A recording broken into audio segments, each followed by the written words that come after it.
The chat is still up. That's my bad. Welcome to this very profitable edition of Strange New Pod. This is what happens when Eric's not here and I do all the OBS Zoom stuff.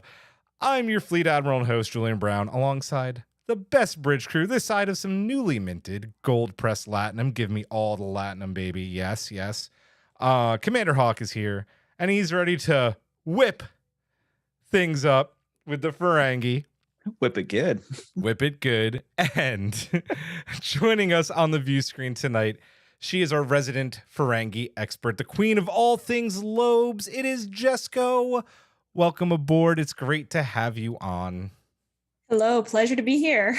Yeah, well, we could not do the Ferengi without you. That just would be, sacrilege, and, Brunt might show up from, the FCA and get in all sorts of trouble. So to liquidate the pod. Liquidate the pod, and we don't want that. And hello to everybody in the chat joining us tonight. It is, yes, our continuation of the Best of Species series with the Ferengi. And then, yes, Jess is here to give us a crash course on all of their origins, talk about the early days, some unfortunate stuff on TNG, some great episodes too. But yeah, some great episodes that you chose that we're going to deep dive and talk about. Can't wait to do that. But first, we're going to thank our patron collective at the Ready Room level and above. And I'm going to do it this week because I never do it. And I want to do it. It's true. Yeah. And MC, thank you. MC writes, loving Julian's new background. Yes, I finally got my frames up. I have all sorts of fun Star Wars and Star Trek things. I'm finally making my space my own. It's very, very exciting. It takes time. It does take time. Next up is lighting. Yeah, so I'm going to run through the patron list.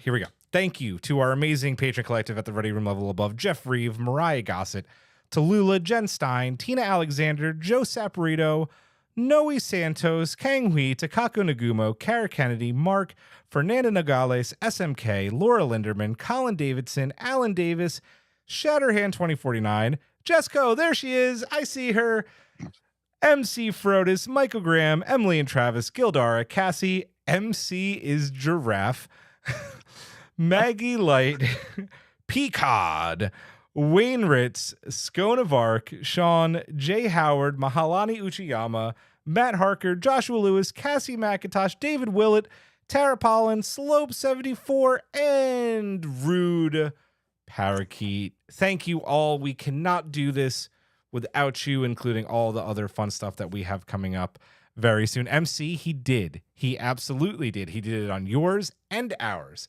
because Chris is that kind of cool. Jessko, you know the drill. You watch the pod. You listen to the pod. You know what we're going to ask you next.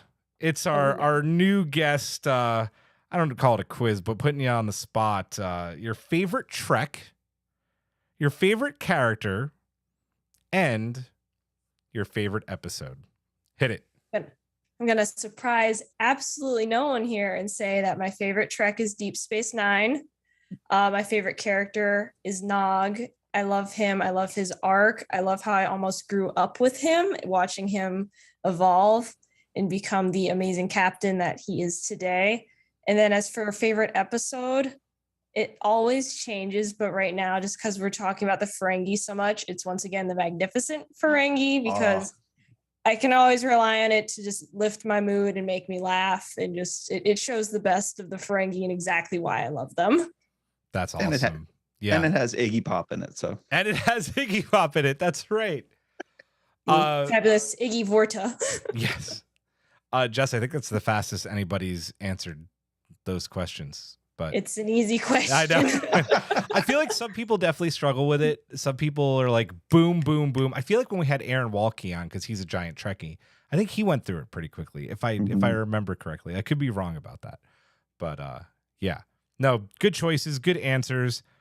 We're moving right along tonight. This is good. When Eric Haven writes, when Eric comes back, we should get the Starfleet News Network to showcase all of y'all. That would be cool. I would like the ticker. That would be awesome. Yes. We're just gonna move right along tonight because time is money, time is profit, time is Latinum. So let's do it. It's time for the Strange New Loop. and I'm making them easy this past couple of weeks. Maybe it's easy. I don't know. Maybe this is a really deep and emotional topic for you, but I doubt that. Would you keep the Ferengi whips from TNG? Why or why not? Let us know, chat. Jess, Hawk, what do you got? I would keep them for the more renegade Ferengis, the ones we see in lower decks with the Mugatos. I think it's just a really funny physical weapon that they can use to just kind of be like, "Arr." It's for the less intellectual Ferengi, and I think it's hysterical. So I would keep it for the comic relief, but maybe keep it off, the space station with our more highly logical Ferengis over our Quarks. Enlightened Ferengis. Enlightened Ferengis, yes. I would also choose to keep the whip because it does kind of diverge from the typical weapons you see, like, in sci-fi and Star Trek, and that, like, everything's kind of progressed along from, the design of a gun, right? Phasers, yeah. Unless it's like a melee weapon, which we see with Klingons and that, but melee weapons and Ferengi probably wouldn't work out too well on that. And I think there's probably some sort of indication as to like their evolution with the choice of the whip. Maybe it's slavery, slaving, herding, I don't know. And that's kind of like where I'm at. I love the whip. I love it. I think it's so cheesy and delicious, but it does have that kind of like negative implication of, yes, slavery and whips were used during slavery, but like Indiana Jones also has a whip, and whips are cool, and there's other reasons for whips that we could get into if that's your kind of thing. We're going to discuss that, yes. Yeah, apparently we're going to discuss that in the Ferengi memo, thanks to Jessko. But I like the whip. I think it's cool. The one thing I would say is don't let it straighten out anymore like it did in the last Outpost and like shoot lasers. It could still be electrical, but like use it to actually whip people and like, encase them and then use the electricity to shock people, But I almost think like Ferengi are too it's like Obi-Wan, like, and the Jedi. Phasers are too I don't know. I feel like Ferengi don't want to get their hands dirty with phasers, but I was about to say, the way you're talking about it reminded me of in the Last Jedi, the kind of red whip the Crimson Guard uses that will wrap around you and trap you. Maybe something like that could be interesting where they throw it. Yeah, that would be really cool. I'd like that. Yeah, so keep the whips. I'm down with the whips. We have some great answers on YouTube. MC writes, they clearly a merchandising opportunity for the Ferengi, as the Ferengi are much better at it than Paramount. Amen. True facts. I mean, how quickly did they like churn out that Mugatu merch, in lower decks? So quick. Matt says, if you keep the whips, you got to use the whips, which, also accurate. Kangaroo said, would have loved seeing a Ferengi trying to whip a Borg drone. Love it. Haven, I feel like they should have used them to bar Patreons from Quarks. Like, someone's like trying to play the Dabo table and is winning too much. Quarks just like, get out of here. Get out of here. Uses it to knock the coins out of their pocket. Yeah, right. Picks them back up. Imagine if it was magnetized and it could just like retake the latinum. It's like, nope, that's mine. Sorry. Oh. So I think the consensus is keep the whips. The whips are cool. Bring back the whips. The whips stay. More Ferengis with whips in lower decks, please and thank you. Jess, off mic as we were getting ready for the show, because we're getting into your part now here. You told us about the Ferengi memo, and I'm just gonna leave it at that and say we're getting now into the Ferengi on Star Trek: The Next Generation. It's gonna be a wild ride, folks. Strap in, Jess. I hand the chair to you. I'm going to take us way back to before we had Quark, before we even had Latek. And according to some of the Deep Space Nine writers, way back, Ferengi society was actually a matriarchy. And there are some hysterical illustrations you can see in some of the Ferengi books where it's a bunch of women holding money bags and the men on the floor dead, which I think is hysterical. But something happened as they were acquiring technology, warp drives, replicators. There was a bit of a shift in things. And that brings us to Gene's vision. Oh boy, Gene's vision. Gene's Oh, vision. Gene. So with the advent of the next generation, Gene Roddenberry sat down, and as much as we all love the Klingons, he wanted to leave the Klingons to Kirk and create a new major threat for Captain Picard and the Federation. So in doing that, he wrote a memo to his producer, Herbert Wright. And in that memo, he talks about this new species he wants Herbert to develop, where they're going to be like robber barons, manipulators, capitalists, you know. They're here for the money. They don't care about ethics. They look at the Federation and think we're the crazy ones. That's kind of where he's coming from. But then in the bottom half of the memo, Of course, it's the bottom half. Why wouldn't it be the bottom half? he talks about the Ferengi's bottom half. He wants these guys to have massive cod pieces, be absolute sex fiends. Everyone wants a piece of that Ferengi. And yeah. What do you guys think? I like on one hand, right? Like you know, you brought up on like you know how Gene you know had to be told, remember, dude, like this is your vision, like this is a kid, like this is a family program. We're past like sexualization, but at the same time, god damn, that would have been really funny to see on screen. Like as can you imagine them like with the giant cod pieces and the whips, and then you are just getting full like Ferengi BDSM, and it would have been, I think it would have been epic. Yep, he was thinking just full on caveman snoo. Well, Wow. and we're gonna probably talk about this a little bit in the last outpost, but they definitely had a bit of that caveman feel. Yeah. It was a bit unfortunate, but I would have watched it. It probably would have been awful, but I would have watched it. Oh, imagine having to be the person that tells Gene no. Yeah, so after getting the memo, Herb sat down with Gene and was like, you got to explain this to me more so I can develop the species and maybe make it, you know, TV appropriate. And apparently, according to Herb, this is all, you can look it up. I'm not making this up. Gene went on for about a half hour about how all the sex positions Ferengi could do and how immaculate it would be. And it's just, you know, he just really wanted the Ferengi to be the sexiest guys in the quadrant. And he wrote these scripts where there are these big Chippendales dancers looking dudes. And when he passed it on to Wright shot all of that down. And they ended up being little tiny goblin men. Oh, little tiny goblin men. But you know what? Imagine if they were like these big, buff, like hypersexualized dudes. That would have been the one way to confirm Riker's bi-ness, because there totally would have been a Ferengi Riker episode, and I would have been here for that too. Just saying. Now, I want to see that. Yeah, right. Jess, you should write the episode. You should write the Ferengi Riker episode. Right. The Ferengi Love Songs novel. Yes. Riker edition. Indeed. MC writes, you know what they say, the bigger the ears. Probably Benjanium. I'm gonna probably butcher that name. I'm sorry, Benjanium. I came in on massive cod pieces. Hi, everyone. You came in at the right time. Welcome to the Jessko takeover, where nothing is off limits. Nothing is off limits, and cod pieces are allowed. I love it. Oh yes, indeed. What else with the Ferengis after Gene? Okay, so Gene did give up on this though.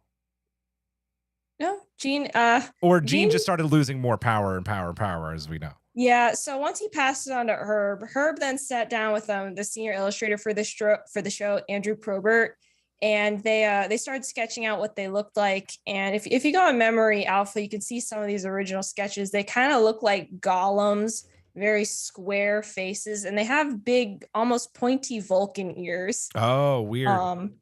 Which they had those big ears, and that's where Gene stepped back in. He's like, I don't want them to look like the Vulcans. So then when they started sculpting for the prosthetics with the amazing Michael Westmore, who made most of the looks for TNG, as they started sculpting it, they switched out. They originally had a very long chin for a really stubby, wrinkly nose and the smooth ears. And eventually we got the Ferengi as we wanted them. And as you watch Next Generation, you'll notice that as the show goes on, they keep adding to the makeup. Like at first they don't have the cheekbones and they only have a top row of prosthetic teeth. So Gene got a little bit of his vision back of having them fearsome as they added more teeth to and giving them those really severe cheekbones. But I think it just makes them look more cute than fearsome personally. You were saying watching all these episodes, I forget which night you were saying it, but that the makeup was a little bit imperfect at the time, and you could see like visible dents. Actually, if you look at Hawk's background on Quark, he's got a vein right here. That's an air bubble that when you paint over it kind of puffs up. And they kept it, and especially in Next Generation, a lot of the Ferengi look a little beat up because of it. It's when they put the foam in the mold, it never comes out right. Mine have dents in it. It's just how it goes. And it's kind of cool how they incorporated that into the makeup and just said, well, these Ferengi are a little rough and tumble. Yeah, I you know what? It's like one of those things. It's like, well, you have to kind of like go with, the technology that you had at the time. And I think it is cool that they just kind of let it ride. It's like some Ferengis have dents in their heads. I mean, we have dents in our heads, like, yeah, why not? Why not? The imperfections make us. Yeah. That adds to the realism. It does. Yeah. It does. I think the Ferengi makeup is, I mean, it's like, it's iconic now. People may not have thought, I don't obviously know what like people, because I was still just a kid. Like I wasn't having like Trek watch parties when I was, 7 or 8. But I do want to know what like people thought growing up, like when TNG was first out of the Ferengi. I'd be interested to know. But I think we have, I'm not trying to call anybody old in our chat, but we have some older viewers. I want to know, let us know what you thought about the Ferengi watching TNG the first time. I want to know what you thought initially, if you thought they were going to be a big bad villain. Where are we at, Jess? Are we still on makeup? I mean, it's the only last thing. You're on Michael West. Yeah, go ahead. About makeup was is the airbrushing. Tonight on the watch along we watched Suspicions, which we will circle back to, but Dr. Riga has really dark airbrush going on, and they really didn't refine that until we hit Deep Space Nine with Quark's really subtle makeup job. So something you'll notice a lot about the Ferengi and TNGs, I feel like they almost look bruised because they're like brushing this real dark purple on them. Okay. Yeah. Don't some of the Ferengi in DS9 also have some of that purple as well? A little bit, but as time goes on, it becomes less and less. Nice. But they definitely recycle a lot of those prosthetics. I can't blame them. They take forever to make. I mean, I think everybody knows the Armin Shimmerman nose story from the pilot, right? He's got Rom's nose for that episode. Yeah, Rom's because his was still curing. I'm skipping ahead to our episode in 2 weeks, but I feel like you just cannot talk about the Ferengi without talking a little bit about Deep Space Nine. Wayner, they annoyed me when I first saw them. They had to grow on me. That's probably accurate. I mean, they were annoying as hell in the first couple of episodes. I mean, I think they were meant to be, right? Yeah, absolutely. I'm their biggest defendant, and I will easily say mistakes were made. Mistakes were made.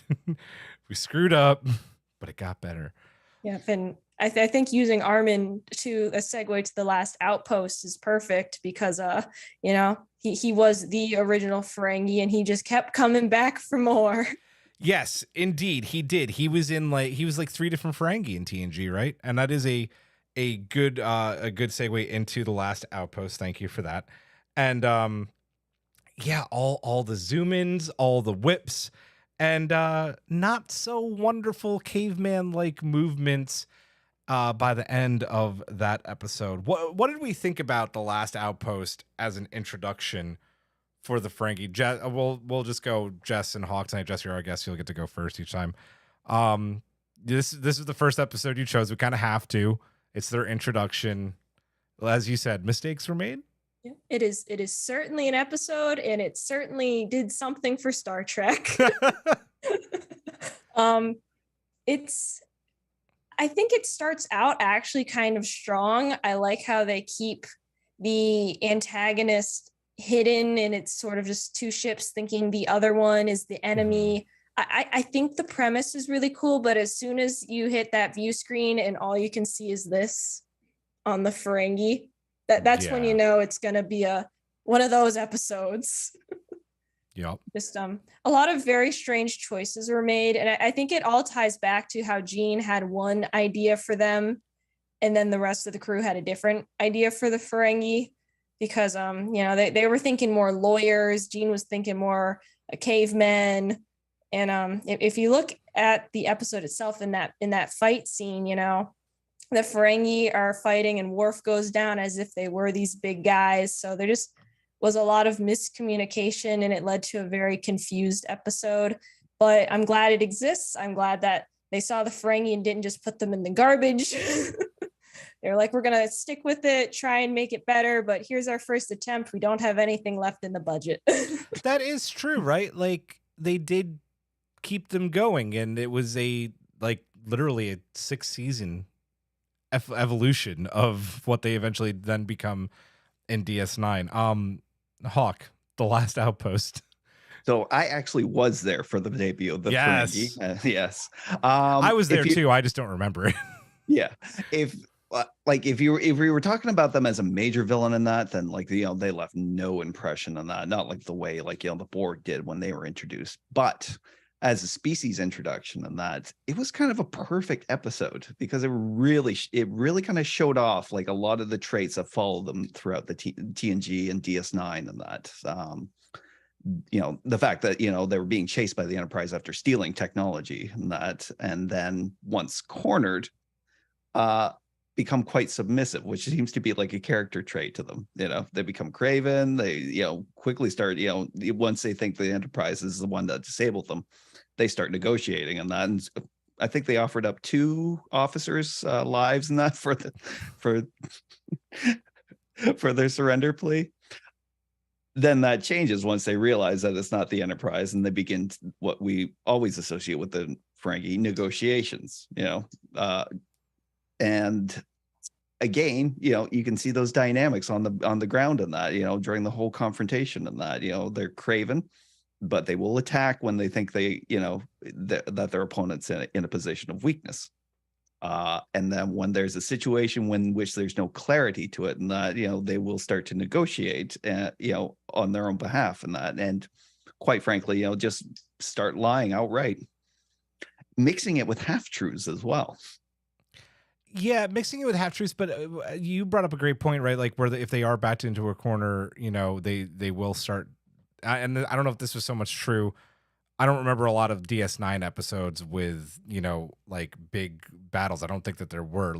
But in this episode and in future episodes, the Ferengi are just as powerful as Starfleet as far as it comes to weaponry. And I thought that was really interesting early on, that they kind of were very, like you said, Hawk, craven, but at the same time, they could beat you up pretty good. They disabled the Enterprise on more than one occasion. So, and that's something I think they did keep, I think, a little bit into the future. I feel like they almost retconned that out in DS9 though, because I don't remember them being as powerful and having a fleet of ships in DS9. Maybe Jess can tell me if I'm wrong there, but it's been a bit wrong and right. Yeah. So essentially, the Ferengi didn't develop any of this technology. They traded for it, they bartered it, and they kind of stumbled upon the warp drive because another species who wanted to make a buck brought it to them, like, hey, we'll trade you this for your precious minerals. And so they really haven't earned any of the technology, which is why I think they use it so freely. They're like, oh, we'll just buy another one. Right. That makes sense. But as for Deep Space Nine, it's kind of a subplot. I feel that Grand Nagus Zek is kind of losing his touch. So a lot of these high-ranking Ferengi officers kind of go rogue, which we'll also see a little bit Next Generation as well, where it's Ferengis who aren't 100% with the Alliance. Right. Before we get to the next talking point on Last Outpost, Kang brought up a great point about the Ferengi, and it's something I do remember being brought up a long time ago, conversations I had, I think, way before I was ever podcasting. But he writes, I was 14 when TNG debuted. It went over my head then, but I can see now why some thought Ferengi played in to Jewish stereotypes. Do we see that? Is that accurate? I personally can't speak too much on this just because I'm not a Jewish person myself. I haven't looked into it too much. I have heard it discussed, and I think it is important to be sensitive to that. I'm not sure what the intention was, but I don't believe the makeup was designed with that in mind. But the origin, the written origin is that they're based on lawyers and corporate agents. But I can see where that read is coming from, and I think it is important to note. There's some like, as a Jew, there's some Jewish fairy tales that have like weird goblins that kind of like, I wouldn't even say that they look like Ferengi. I think it more comes to like the acquisition of wealth and greed and the Jewish stereotype that like all Jews are rich. Spoiler alert, we're not. But maybe that's, I think, more the stereotype that people were talking about. But I don't know if I ever saw it. And, you know, like at the time I was watching Star Trek, I was still very Jewish. I'm not so much anymore. But I feel like it could be looked at that way. But I feel like it's also, I don't know, Hawk. I think if if you were looking, you could really see like a few the uglier stereotypes of about Jewish people and that being played out. Probably not the intention of the designers and that, but some stereotypes just work themselves so far into a culture and that you just can't help but bring them back out. Even when you're trying not to. Yeah. So. Yeah, I think if you can see it, if you can see that stereotype in there, and that it's probably because it's just like one of those hardly ingrained stereotypes that need to get erased. Yeah. MC in the chat brought up the goblins from Harry Potter. I think it's a similar pitfall where it's just, as you said, those stereotypes run so deep that you do see it. Yeah. I always saw and heard and talked a lot about the comparison that the Bajorans, but more from a faith point of view, were very meant to be kind of molded by like the Jewish faith, but not so much like the acquisition of wealth, and also the shades of the Holocaust being the Cardassian occupation of Bajor, all of those things. But that's for another day when we finally get to the best of Bajorans, which we are going to do at some point. Let's continue talking about the last outpost though, because I want to get your guys' first reactions to seeing them for the first time in this episode. Did you find them a formidable villain with their electrical whips and their all of that, Jess? No. I thought they were funny in that episode. I think they framed the final boss as sleeping guy. Oh yeah, Portal. Portal, yes. He was kind of like, Portal, the all powerful, and immediately the Ferengi start groveling to him. The Ferengi felt more like the stepping stone to get to the actual power in the situation. Yeah. Looking back on this episode, I went into Deep Next Generation watching it completely out of order as a kid. So my first introduction to the Ferengi wasn't this episode, but I think had it been, I would have thought they were a joke. Yeah, absolutely. Formidable. That can mean so many things. I found them like one of the most frustrating villains. Like even at 12, I was so frustrated. It was like, why are you allowing them to talk, Portal? Don't listen to them. Because like I said, they mix in these half truths and they're all based on their culture, and that it's like pointing out that they keep technology from other civilizations and that, and it's like, well, there's a reason for that. Let them explain. Part of me is just like, let them explain. But I think that again, that's one of the Ferengi's strengths is in a situation where there isn't clarity in that, they're good talkers. They can negotiate, and they can. I think that's probably one of their strengths, is being able to turn a bad situation around on their favor. Yeah. For me, in this episode, I feel like I watched this episode a lot as a kid because I was a really bad kid and ordered all the tapes when like you got the thing in the mail and like you filled it out and the tapes would come to you, not knowing that they cost money. And my grandmother would be like, "What have you done?"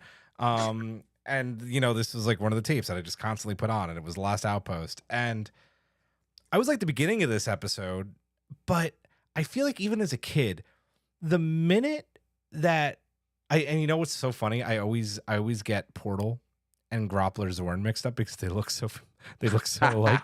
But yeah, when Portal just starts like making their head hurt, like they automatically get like brought down so many levels.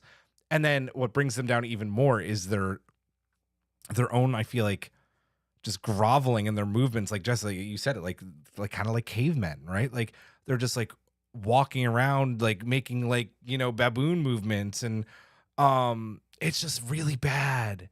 It's really bad, and it just takes you out of whatever, I don't want to say clout, but whatever power you thought they may have had at the beginning of the episode when the Enterprise is disabled, right? It just all goes away when they're like that. So, anything else on the last outpost before we move on to the next episode?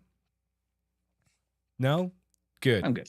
Good. The less said about the last outpost, the better. And it's the one time in Star Trek where you'll ever hear Jean-Luc just get called Jean by Beverly, and it's so weird. It's so weird. Oh, so I think she was entering to hypoxia at that she point. was. So. It's absolutely true. Let's talk about the Ferengi, you know, becoming a little bit more formidable. This happens as TNG gets older and starts graduating into the great show that it does become. And we're talking about the season 2 episode Peak Performance, which is a great episode of Star Trek. It does bring the Ferengi back, and this time they are a formidable opponent. What did we think about the return and then their sneak attack on the Enterprise during war games with Riker and the Hathaway, Jess? I picked this episode because I think it's the first time the Ferengi actually earn a little bit of respect as an adversary. They come in swinging and they use a few brain cells. We didn't know they had those until this episode after the last outpost. I thought that was just all hollow up all here. All hollow up there. So I really enjoy this one. I also, outside the Ferengi, love the subplot of Data and the little finger game and having his little existential crisis over losing to, you know, a meat sack. Stratagem. Oh, the meat sack. We skipped over Data in the last outpost too. Didn't even bring up the whole Yankee Traders line. I thought that was coming up later. Oh, actually, we were talking about it in this. Yeah, that's this up. That's this episode? Well, no, the line came from the last episode, but we mentioned in the outline and that we're going to reference Yankee Traders bit. Oh, I might have screwed that up. Sorry, keep going. I got ahead of myself. Quite all right. What was the question? What do we think about the return and the sneak attack? Yeah. Yeah, I liked looking back. I like seeing them do things. I remember really liking this episode as a kid and going, "Oh, hey, it's those annoying guys. They're interesting now." So I think they finally got a good script, and I think it was also really well acted because we see the Ferengi acting like proper little salesmen. Yes, absolutely. Hawk. So yeah, they were a bit of a more formidable threat in that, but again, because like they saw a situation in that and decided, you know, there could be something in this for us and that, and took advantage of the Enterprise not seeming to pay attention to them in that because of after Worf's little trick with the sensors. The sneak attack, well, we learned from another episode in that they were featured in back in season 1 that this is kind of like the way they do things in space combat, you know. They, you know, if you know, they don't answer communications and that, and they just kind of wait for a prey to come in and then hit them hard with everything that they've got, right? Yeah, so they put both the Enterprise and the Hathaway into this really brutal situation on that, but again, like I said, it came from, they took advantage of a point of weakness, you know, which is it's a Ferengi thing. Still, go ahead. I was just say they're gamblers and they saw something where the odds were in their favor. Yep.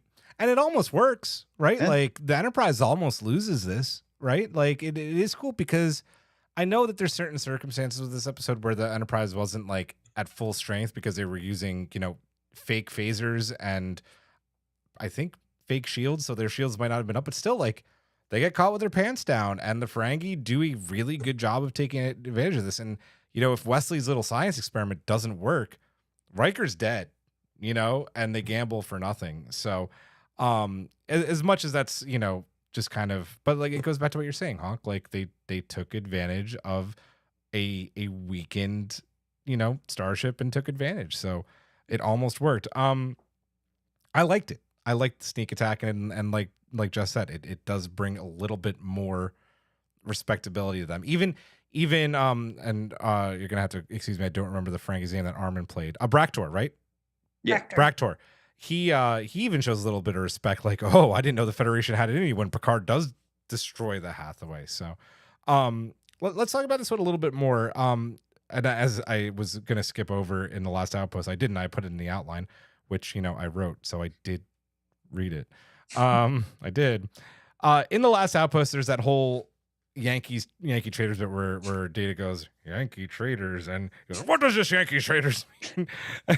It's like hilarious. And Geordi just being like, dude, He heard that. Come on. And they do try to strike a deal that is profitable, right, with Portal. So they're showing signs that this is a species that seeks profit, but peak performance really does show that, right, for the first time, that when they do seek profit, and that the Enterprise D is something profitable to them. And even the Hathaway, which is an older ship, has some profit in it. And this is really, I think, the episode where profit does like get molded into the Ferengi lore. Do you agree with that, Jess, that the Ferengi, including Armin's Braktor, more closely resemble the Ferengi that we'll kind of come to know and love in DS9, rather than the ones that we saw in Last Outpost? Oh, absolutely. I'd say they're almost 75% of the way there. I think they're a little less subtle than they become. They're very open, like you're attacking it, so obviously there's something there without actually investigating. I feel like if they would have scanned the Hathaway, they would have realized it's worthless steel. Yep. So we're not quite there yet, but I do think this was much better. We're on the right path. And I think also the writers are figuring out stories that work with a species that is profit motivated. Last Outpost, I feel like they had this idea for the species, but they threw them in a situation where they didn't have a chance to showcase their true motives until the very end, where they're groveling. Or here they come right out the gates. We want to salvage this. This is ours now. You're sitting ducks. Haha. Our morals are different than yours. Here's what it looks like. It's actually a little bit scary to think like of the Ferengi in control and, basically flying around in a Galaxy class starship. Imagine like what more they could do. It's kind of wild. Hawk. Oh, me. Yeah, I'm going to give them half and half. They're still kind of more, they're still the Ferengi in that we knew from Last Outpost, and that a little more brazen, though, I think, because of their various contacts with Starfleet. Better dressed. Well, and that, yes. No white screen on the background. Correct. Yeah. Yep. So no crazy zoom in. Yeah, they're not afraid to kind of show off a little bit, and yeah, but yeah, their morals, their ideological structure is very much still intact in that they see two Federation ships battling each other and instantly conclude there must be something worth salvaging on that. And I don't think a scan would have, sated their appetite or greed over what that could have been in that, because, they never know, there could be something very valuable on there in that. So why not, we're going to just push all our chips in on this one, even though nobody asked us to the table. Opportunity plus instinct equals profit. Got to go for it. Yep. Indeed. Anything else on peak performance before we move on? Good. Oh, go ahead. I was just trying to think, but yeah, I mean, they're clever to a point, but they're also easily deceived, and I think that's a trait that's going to keeps coming up later more and more in more episodes. And it also shows that they absolutely know when to tuck tail and run. The minute they knew that they were outgunned and outclassed, they're like, bye, see ya, warped right out of there. Yeah, absolutely. Moving from one great episode to, it's a fun episode. It's definitely got some issues, but it's a really fun episode, and that is Menage a Troi. Yeah, it's a little bit troublesome, but also some just like masterful performances from the entire cast. Majel Barrett, Jonathan Frakes, Patrick Stewart probably having like the most fun that he's ever had on set in this episode. Oh. Maybe I have to imagine. This episode, I think, and again, I could be wrong here, maybe shows the Ferengi at their closest to what we'll end up seeing on Deep Space Nine. We see Damon Togg's fascination, almost obsession and love for Lwaxana Troi, and when the Lwaxana just turns the cold shoulder to be like, "Nuh-uh, not interested," he kidnaps her and Deanna and Riker. What did we think about the Ferengi in this one, Jess? I fully agree that this is about as close as we get to Deep Space Nine Ferengi and Next Generation. I don't condone their actions in this episode. They're being real big stinkers, but we get them being kind of crafty and underhanded and like, well, if you're not going to give it to me, I'm going to take it one way or another and run. I'm not going to face the fire. We also get to see them being a little silly, you know. That my favorite scene in this is when Riker challenges them to chess. It's like, oh, I can play it better. Yeah. Like, oh yeah, get out of that cell and show us. Okay. Yeah. I think that they really start fleshing them out, but you know, in a very sexist direction. Yeah, we're gonna get to that. It is definitely troublesome what they do later in the episode for sure. Hawk. Yeah, this one's a difficult one, you know. I mean, yeah, we know they're into profit and that, you know, but we see how profit really, their idea of profit has no moral basis in that, you know. I always kind of imagine this is a race that, you know, if they had seen like some old Earth films and that, they would have watched Wall Street and thought Gordon Gekko was some sort of a god or a misunderstood prophet.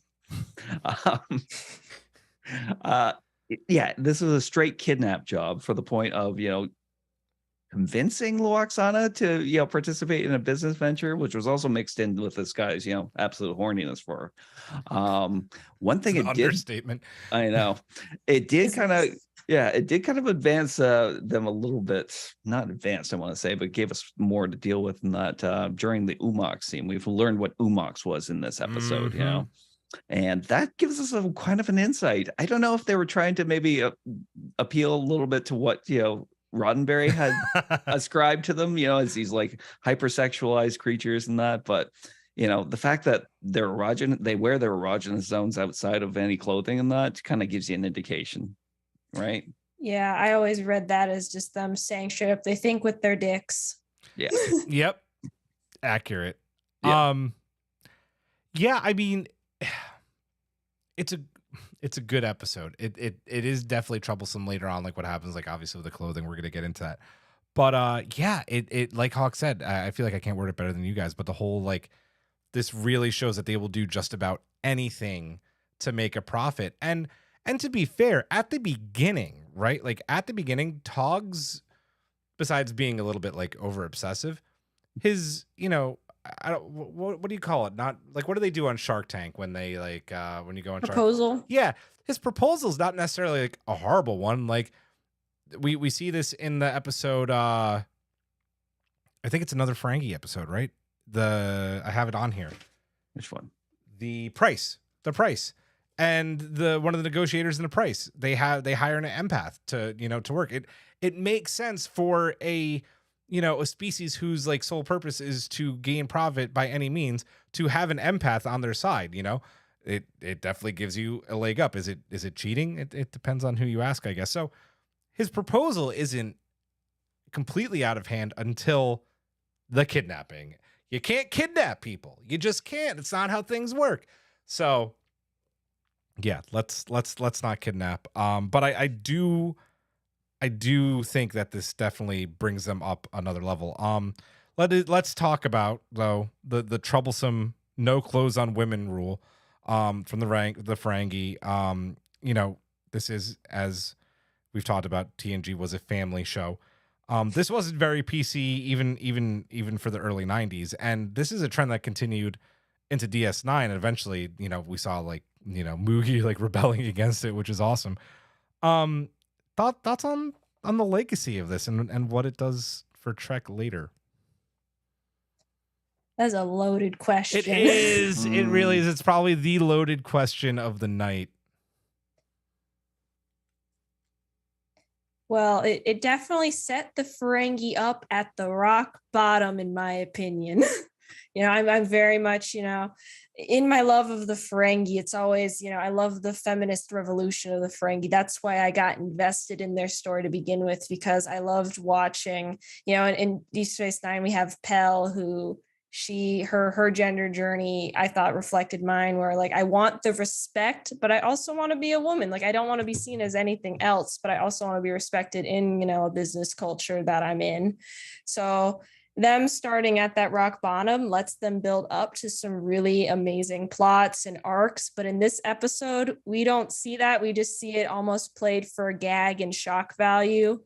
So I think in the context of the entire arc of the Ferengi, it's an interesting way to start that and show the audience, here's where we're starting, strap in, these guys suck. Yeah. But yeah, as far as it just coming out of nowhere on TNG, I think it's really jarring. I think one of the writers just wanted to see some boobs.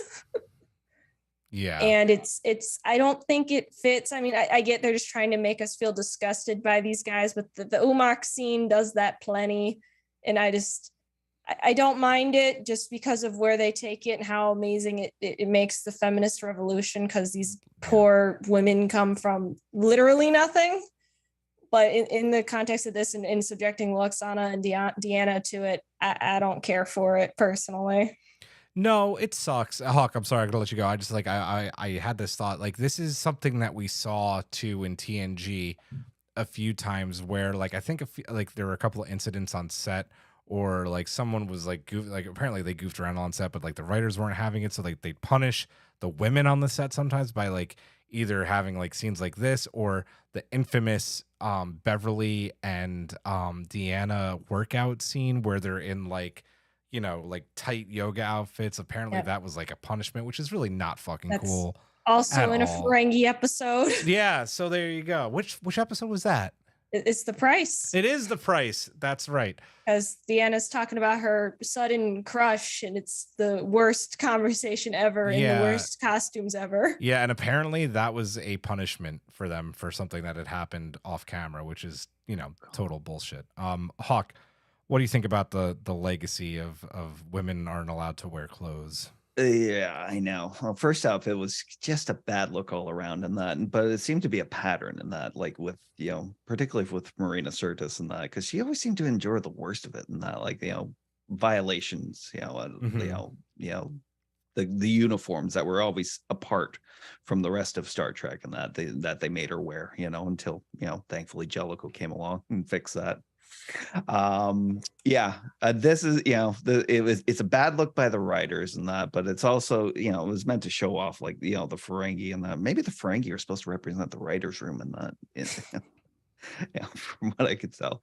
But it also shows like how separate the Ferengi were in that from the rest of like, the Federation, and that, obviously not being members of the Federation, and that, they really never like, they just apply their own values to every race they encounter. It doesn't matter who, they have no kind of diplomacy or, any way of adapting, like culturally to anybody else. And Picard even asks like the Betazoid ambassador on the Enterprise, like, oh, like, I'm kind of surprised that you invited the Ferengi. Like, that was a bold move. And they're like, yeah, we want everybody to be involved. And of course, what's Loxana's full title? The holder of the sacred something, like the sacred chalice of wreaths. Yeah.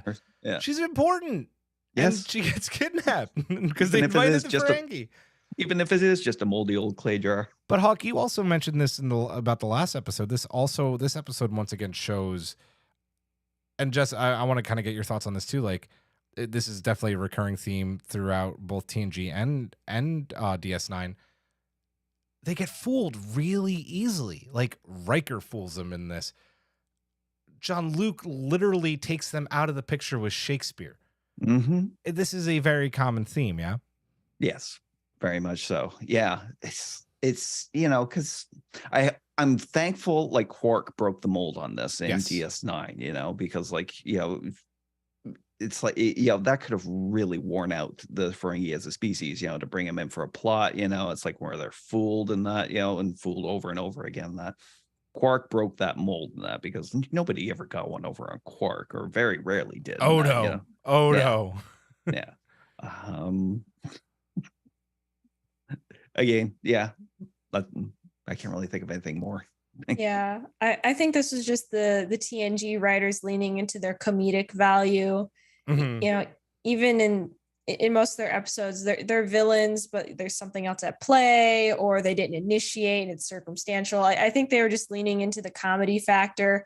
And, they had established they have the same technology as the Federation. So we got to get creative in how we bamboozle them. So we're going That's to true. make them just so one track minded, and just so, their entire education is profit. They've never read Shakespeare. They don't have critical thinking when it comes to literary skills, apparently. Yeah. So I think it was just the writers just figuring out what their tell was going to be, and it was going to be the funny stuff. Yeah. Yeah. There's go one ahead. thing I would had, as bad as TNG in the representation of them was, and that it kind of gave license to Berman and Enterprise, and that. So I know this is one episode that bugged Giraffe like crazy, was when T'Pol was kidnapped by and sold by Ferengi, just yeah. So it's very satisfying when T'Pol knocks him out. Yes. Yes. Speaking of being creative on how you knock out the Ferengi, Rascals does a really good job with this episode. Besides just being a absolutely superb episode of Star Trek, I love Rascals. I was really happy this was on the list. It really shows the greed and the obsession with profit. And even though they're not mentioned, the strict following of the rules of acquisition, these Ferengi are just not even following the FCA, right? They say in this episode, like they're in business for themselves. What did we think about the this sect of Ferengi that were going rogue, Jessko? So, the Ferengi are going to look for the most profit possible. And if you think about it, going independent, you don't have to pay your taxes to the Nagus. You don't have to give the FCA their cut. You can't get audited. It makes a lot of sense that a lot of Ferengi would go rogue. We even have in Prodigy, Daimon Nandi. She went rogue. That's right. I think just a lot of Ferengi realize, the Alliance can only do so much now that we are beyond our last outpost days. Let's get the heck out of here and make our own money. Yeah. Hawk, before you go, Haven brought it up a while ago, but I wanted to make sure I ask and forget, because I feel like you'll know the answer to this, Jess.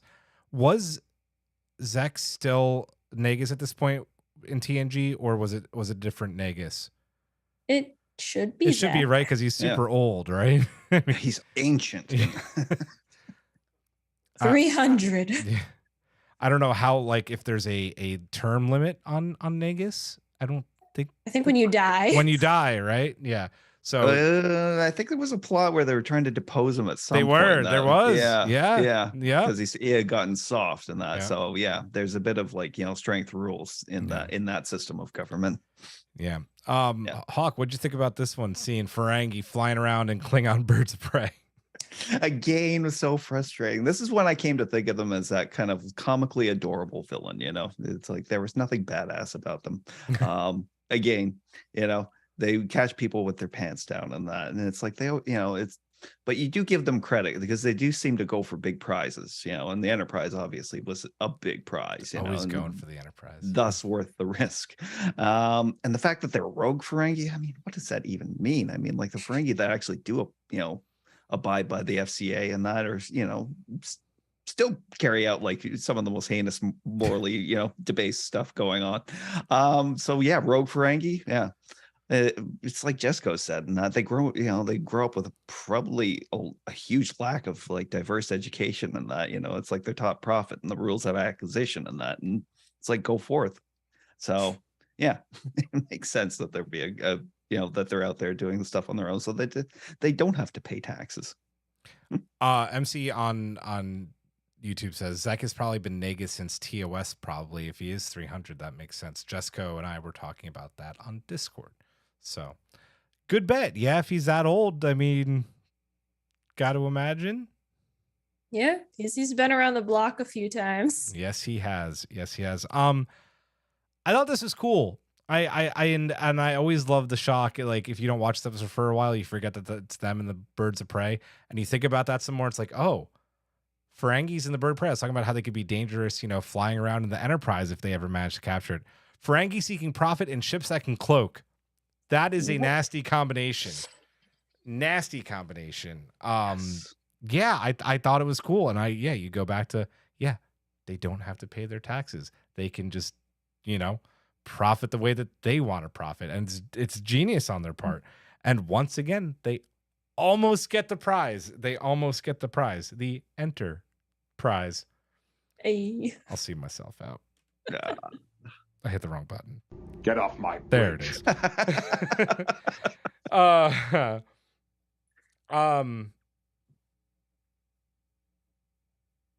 Yeah, so a lot of the profit that we see for the Ferengi TNG, and especially this episode, right, is a lot of attempts to like acquire ships. We don't really see them going after anything else except a wormhole later in the price, which would be very big deal.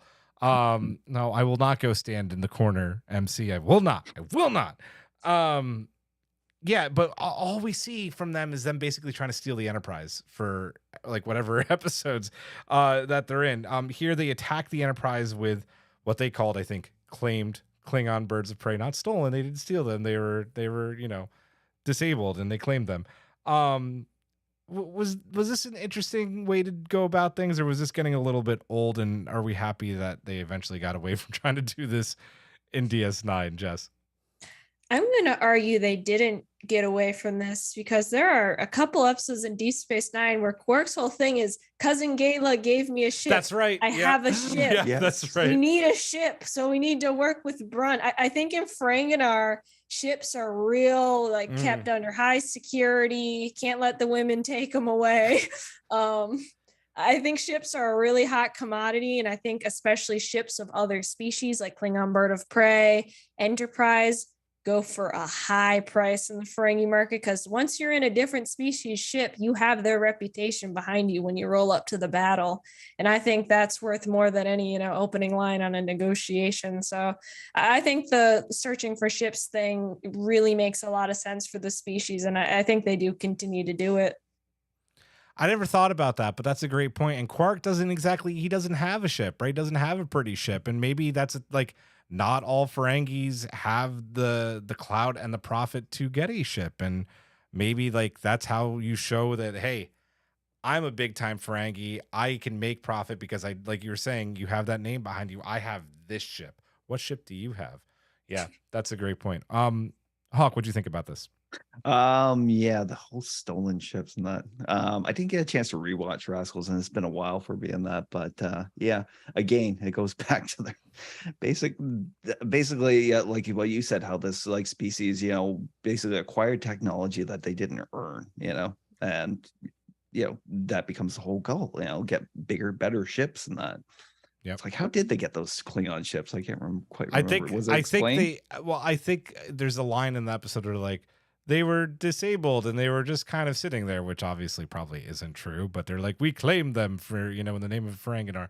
It might be true in that. I mean, like I can see them like, having to stumble on some Klingon ships where the crew might have passed. No, died. it is feasible, especially because I think this episode comes after the Klingon Civil War. So who's to say that there aren't some like beat up old bird of prey just like floating around in space? So that's true. Exactly. Is it interesting? I think at this point they kind of played it. This was kind of the last, time that you could really play this out with the Ferengi.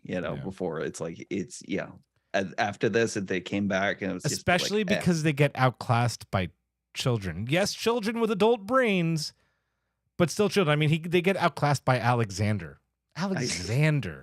Again, the educational system. It's a failure. MC, I'm surprised, Jess, that you haven't done this yet. I'm not shaming you, but MC is quoting the rules of acquisition here. I said one. Did you? Did I miss it? I may have missed it, did. and that's my fault. Which one was it? Putting you on the spot. Question. Oh man, More is good for business.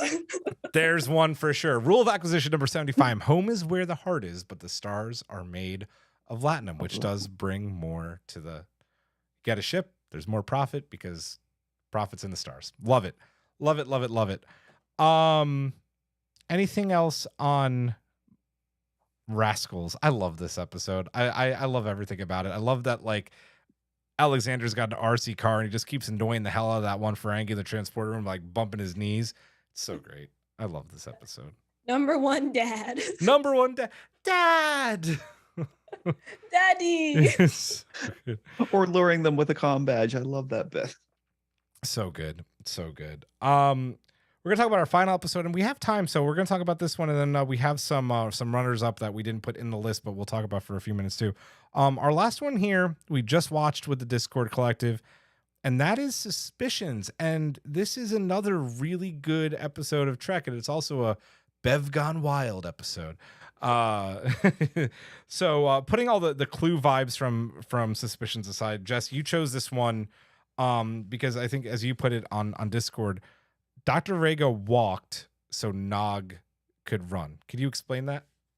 Absolutely. So I actually today went and checked, and this episode takes place in the same year that Deep Space Nine season 1 takes place.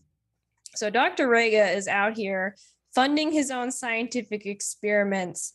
Pretty much, it's implied being disowned by his family for doing it, and really just trying to make a name for himself as a scientist and struggling to do so at the time where, you know, Rom and Nog are still kind of trying to be good Ferengi. So I'm not sure about the year it aired, but I feel like this was, in the timeline, at least the first glance we see of Ferengi who are going, this profit stuff's cool, but I'm going to go get an education and make something of myself where I can be successful in ways that aren't just accumulating wealth. And of course, as we know, Nog joins Starfleet, Rom becomes an engineer, and eventually the Nagus, which just kind of shows, you know, Dr. Rhaegar is the model of the future of Ferengi, but he's doing it at a time where it's costing him everything, and unfortunately, including his life, and the fact that his death only Beverly seemed to care about. Yeah. He's out here struggling, you know, setting the bar. And I think just him being in the records might have helped Nog's case. Yeah. It's interesting that you brought that up, right? Because a Ferengi without profit, right, is like considered a not like contributing member of their society, right? So, Hawk, thoughts? I love this character, Dr. Rhaegar, and that, because he is kind of like, he's what the Ferengi, in terms of the Ferengi and that, like, the Ferengi must have looked at him like the way we look at like a Wall Street trader, and that, you know, it's like this person has just devoted their lives to this, like, you know, ultimate disgusting goal, and that, you know. But the Ferengi see scientists as people, it's just like, why? What are you doing? And that, it's like, you're a disgrace to your mom, you're a disgrace to your father, leave my house. And this character came along so Nog could run, and that. And the way they represented him in the show was fantastic. He was so cordial. He was polite. Yes. He could talk to people. He talked to Beverly, and that never once made anything like gross or sexist, right? Well, and what I especially loved about that was that Beverly reciprocated that in kind, right? Like, Beverly never in this episode never gives him like a sideways glance, treats him with nothing but absolute respect. And I really love that touch. And kudos to the actor playing Rhaegar, because you see in these little expressions how surprised he is that Beverly's sticking her neck out for him and being so kind in return. Because, you know, the other scientists, especially the Vulcan human couple, are very dismissive of him and very, this is impossible. And I like that they let the Ferengi scientists do the impossible, because it shows they're not all single-minded, not too bright, because up to this point the status quo was, you know, Ferengi can be beat by children. Ferengi are very easily bamboozled. So it shows that when they put themselves to it, they're just like us. It's just a very humanizing episode for the species, and it's tragic that it went the way it did. But I just love it for trying something new with the species. Yeah. No, I really liked it, and I like that the only time that we maybe even see like a little bit of the old Ferengi is when, you know, his experiment does fail and he goes around, he starts to like get a little angry, and like you see a little bit of that come through. But even then, it's still like a different, like a more toned down and like I don't know how to explain it. It just it still was very different than like the angry Ferengi that we'd seen in previous episodes. So Mhm. very well done. Jess, you already kind of touched on this. I don't know if you have anything else, but I'll ask the question anyway. Like we mentioned, because of Dr. Rega, we do see more Ferengi like Rom and like Nog. You know, Rom becomes an engineer, Nog joins Starfleet. You know, if season 8 happened, we'd see him as captain of the Defiant and then get killed. But we won't talk about that. But yeah, they don't care about profit. They know that there's more important things out in the universe than just making Latinum. And they want to do something with their lives. This episode was the beginning of that. It absolutely was.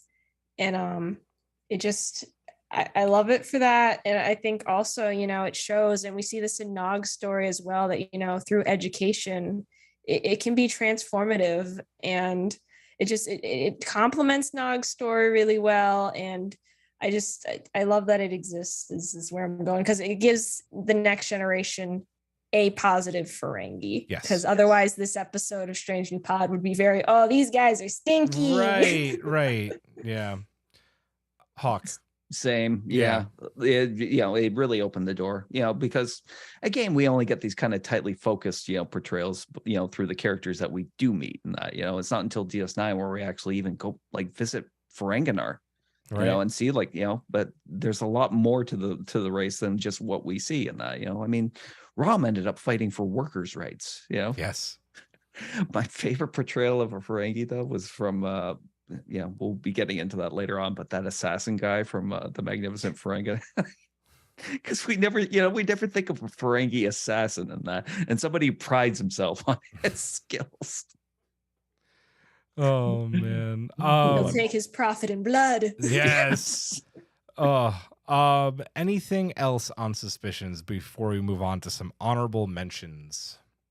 Just that for every Dr. Rega, I'm sure there's 10 other, you know, revolutionary Ferengi trying to fight their way off the planet. And I love that. This is why I love the species. This is why I'm here. This is why I made the lobes. Nice. This makes me proud to be like, yes, the Ferengi are so cool. And not the other episodes. Yep. MC would like to remind you, Hawk, that he's not an assassin. He's an eliminator. Eliminator. I love Haven here. Also, random thought: the USS Nog is seen in Star Trek Discovery NCC 325070 was run by Bajoran and Ferengi crew members only. That would be so cool if it was. I think that's from Star Trek Online. Oh, is it from Star Trek Online? Nice, awesome. Let's get into some honorable mentions, because there are some other good Ferengi episodes that we didn't get a chance to talk about tonight. We'll talk about them briefly. Hawk, I know that you messaged me wondering why we didn't talk about the battle, which is a very important episode, though I would argue is more of a Jean-Luc episode than a Ferengi episode. But I know that you had some thoughts on the battle. Yeah, I should have recorded some of these thoughts, but you said you were going to write something. You're letting me down, man. I know. Oh, it is a Jean-Luc episode in that, but it's very much kind of a telling episode about the Ferengi in that, you know, because, you know, we deal with Damon Bach and that, and this weird gift that he's making of the Stargazer, which stuns even his crew. And they were you know, it's like, that's right. They're like, what are you doing? Yeah. Yeah. And the fact that they called it ugly in that, you know, it's like, how, you know, him giving this ship to Starfleet for nothing, even the logs he would, you know, it's like gave him the logs and that for no price, and that they consider that morally offensive to them, you know, and ends up, you know, coming back to bite him later on in that, you know, because like the crew, obviously Ferengi crewmates will go along with just about anything on that when they see like a profit at the end of it. But, you know, the fact that he did this out of revenge, which in itself he considered a debt that you know needed to be paid, you know, and which he was willing to spend like his entire fortune on those devices and that just to accomplish this. It's, yeah, like I said, in making up a list of like Ferengi episodes, this one will be kind of the divergent one in that because it deals with a personal grievance, but it's still very revealing about the Ferengi and who they are. No, that's very fair. When I made the outline, I think it was between the battle and Rascals, and we ultimately went with Rascals because it's just more fun. But the battle's really good, and I like how his first officer and Riker almost developed this connection of our commanding officers seem a little off. What are we going to do about it? Just like having these silent conversations of, do we mutiny? Right. So it shows the Ferengi being a little more thoughtful, which is good to see. Yeah. No, it's a good episode. I always remember it as, like this is how we learn about Jean-Luc and the Stargazer.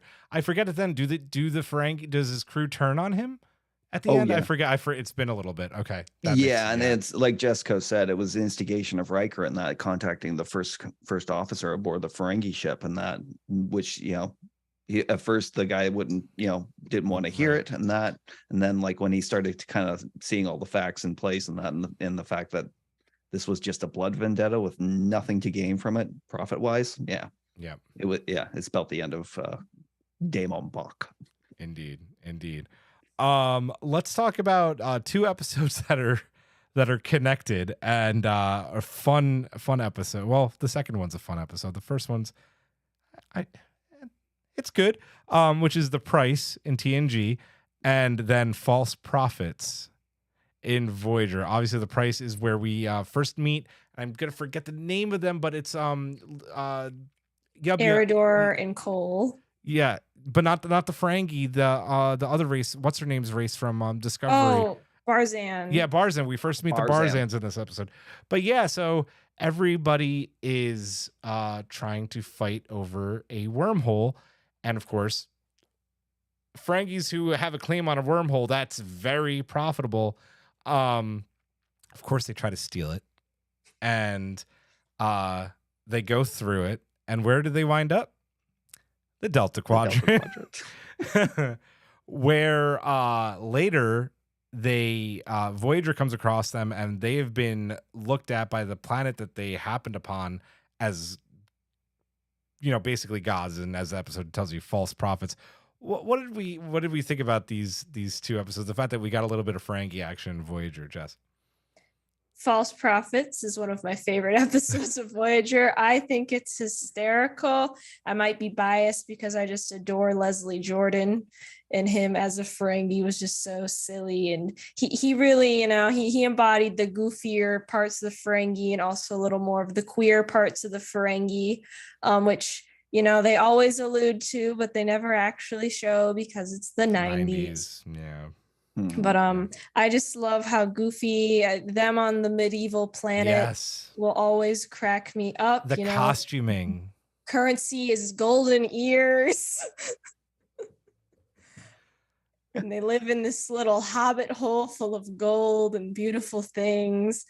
And it's hysterical. And I love how they solve the riddle by the fake eye patch man singing them the songs, that they learn that the prophecy can be reversed and they'll be killed at the stake. And I think the other great thing is just Neelix as a Ferengi is adorable. It's been a little bit. I totally forget that. Does he go undercover as a Ferengi? It's been so long. He goes undercover as I should have watched this beforehand. Messenger. Oh, or something that's right. Like that. Yep. The Grand Proxy. The Grand Proxy. Yes. Which is funny, right? Because wasn't Ethan Phillips a Ferengi in he was a Ferengi in Menage a Trois. Yes, and I think in Enterprise as well, but that's later. Yep.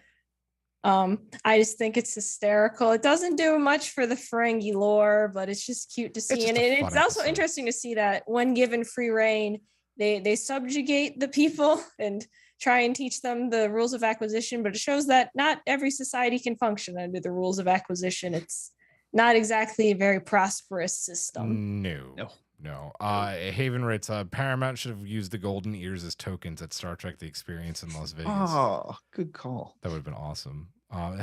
Did you guys ever make it out there to Star Trek The Experience? It was awesome. I got to go there. Yeah. It was so cool.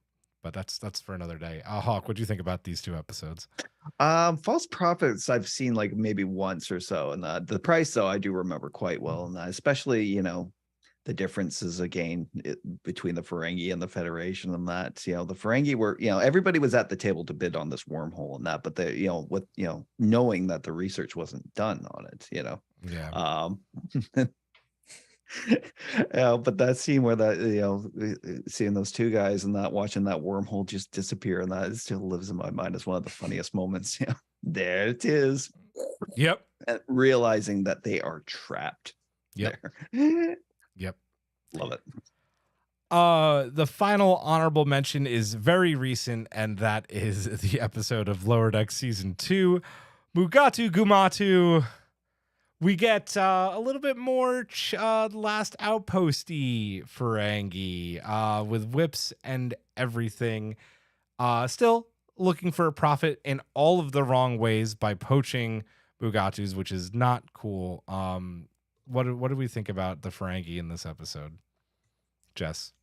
I'll admit the first time I watched it, I was really disappointed because I was hoping for more Quark types or anything other than the last outpost Ferengis.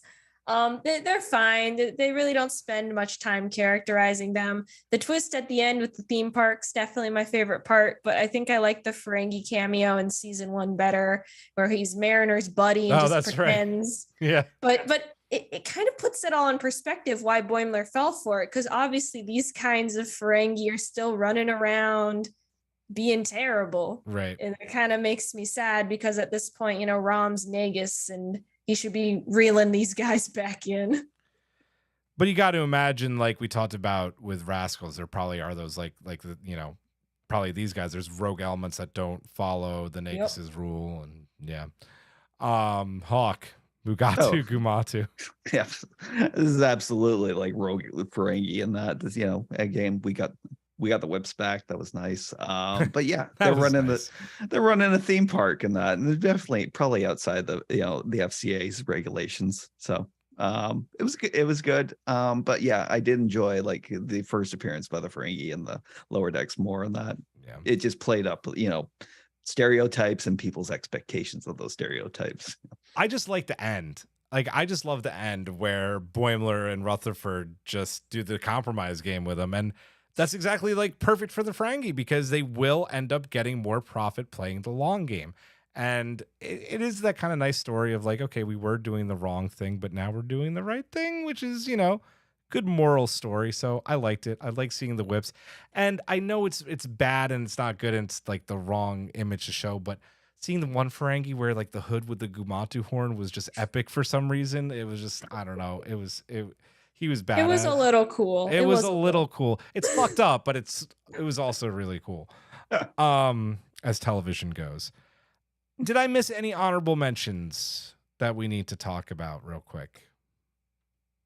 I think we've covered just about everything except Deep Space Nine, which will easily cover 8 hours. So strap in. That'll be probably our longest pod ever. Yes. 2 weeks from now, Jessko will be back for part 2 of our Ferengi best of with Deep Space Nine. But before we get to the end of the show, we have some mailbag to get into, and we asked the Discord collective what their favorite TNG Ferengi moment was. And Jess, as our guest, I will let you take the first one. Would you like to read MC's mailbag, please? Absolutely. So MC wrote, I'm really racking my brain on this one. I don't love most of the Ferengi appearances in TNG. To be honest, I don't even remember a lot of them. Most episodes they appear, I end up saying, oh, I forgot the Ferengi were in this one. I think it took Deep Space Nine to really make them stand out as a species and give them any memorable depth. However, I do have a soft spot for the DH crew members going very enlightened version of Home Alone on the Ferengi and Rascals.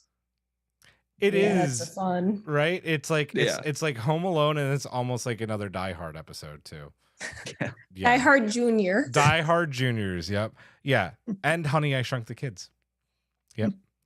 Hawk, why don't you take Lexi's, please? Lexi wrote, I'll give it to season 3's The Price, where Damon Goss arrives to the negotiations with his posse. Yeah, he's a prick, but damn, the actor plays the entitled charisma well, and the ongoing chair gag brings the laughs, along with Picard's increasing exasperation. Mm-hmm. Picard does not like the Ferengi at all. Not one bit. Can't blame him after the battle. Yeah, no. Speaking of the battle, Haven, I'll close it out with theirs. My favorite TNG moment would have to be the episode The Battle. I thought it was a fantastic episode, even though they didn't get to be the big bad guys of TNG. And they don't. And they don't end up really becoming, villains in DS9. They're anti-heroes. They're kind of good guys. We love Quark. We love Rom. We love Nog.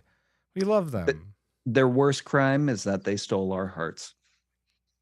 So true. Don't know what button to press for you. I'd like to press one that was kind of sickeningly adorable. I loved it. I'm just going to let it go. Speaking of letting it go, that is the end of this one. Before we go, Jess, I want to thank you so much for joining us for this one. As we all know, you are our Ferengi expert, and we could not have done this one without you. Where can people find you on the interwebs, and do you have anything going on that you'd like to share with everybody? So I'm not super active on the interwebs. You can find me on Twitter at Captain_Lizard. So lizard with an O instead of an A because lizard was taken. And Zords are cool. As for things going on, I'm working on a Jennifer the Andorian cosplay. So once that's done, I'll post some pictures there, and you can find me on the Strange New Pod Discord as well if you want to ever just yell about Ferengi for 2 hours. It'll work. Just say Ferengi and she'll appear. Yep. Like a genie, like whoosh. Just transport in, yes. Yep. Yes. Awesome. I love it. Well, Jess, thank you so much. It's a fun one next week. It is a fun one. Speaking of guests, we are going to be welcoming in another one of our awesome Discord collective members, one of our awesome Patreon collective members as well. MC is going to join us, continuing the best of the Borg on Star Trek Voyager. Perhaps better Borg episodes than on TNG. It is going to be good. I have no idea how we're going to pare down a watch list of 5 episodes. I really don't. We're going to make it happen, though. Real quick news on that one. I think I actually forgot news at the top of the show. Let me do that at the bottom of the show real quick. I'll get my other sheet. I just say I can't wait to assimilate that episode. Oh! Get off my bridge. Just shut up. You get the double to end. Very, very quick news. I did put news in here, didn't I? I think he skipped over to the Strange New Loop. There it is. I only had one bit. That's why. Very quickly, guys, and I'm not going to do it because the show's over. The Captain Picard week schedule will drop a week from today. A lot of great shows taking part in this week's this year's Captain Picard week. It's going to be awesome. Cannot wait to get that out to you guys. And then speaking of next week's Borg show, I am going to be making a special drink. I'm going to do that on Instagram Live. I'm going to try and make it smoking. It's going to be cool. Fingers crossed that I can get it to work. Make sure you have green liquor ready because it's a Borg drink. I'll do that at, let's say, 8:30 p.m. Eastern time live on our Insta at Strange New Pod. Then we're going to talk all things Borg on Voyager with MC. It's going to be a blast. Can't wait. But that's going to do it for tonight. Jess, I want to thank you for coming on. Hawk, as always, I am Julian. Live long and prosper. Majram, and good night.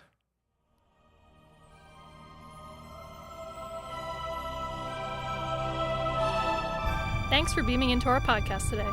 If you want to keep the hailing frequencies open, you can subscribe on Apple and Google Podcasts, YouTube, and Spotify. Like what you hear? Put in a good word with Starfleet and leave us a 5-star review.